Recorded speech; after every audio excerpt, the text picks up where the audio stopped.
Arestado ang lalaking angkas sa motorsiklo matapos mahulihan ng baril sa Oplancita sa Santo Tomas City, Batangas. Pero ang kasama nito nakatakas. Tutukan yan sa report ni Denise Abante.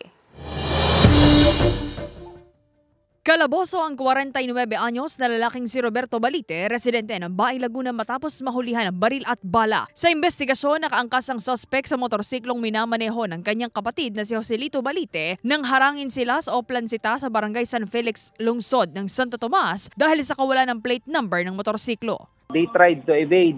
Nagkahabulan po na umabot po sa point na nagsemplang sila. Yung isa is nakatakbo, yung isa po ay nahuli. Nakumpiska sa nahuling angkas ang isang kalibre 45 na baril, mga magazine na kargado ng bala nito at wala ring naipakitang kaukulang dokumento. Hindi na nahabol pang nakatakas na driver ng motorsiklo. Ayon pa sa pulisya, suspect din ang mga ito sa nangyaring nakawan sa isang hardware store sa kaparehong lungsod.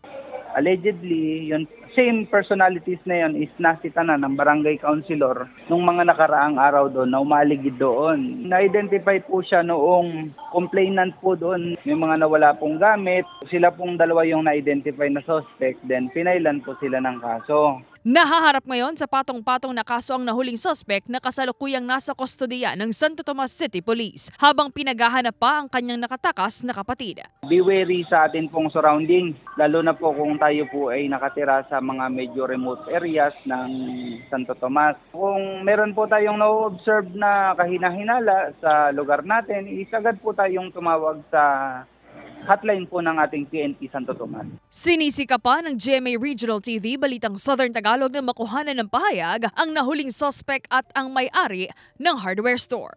Denise Abante, Balitang Southern Tagalog.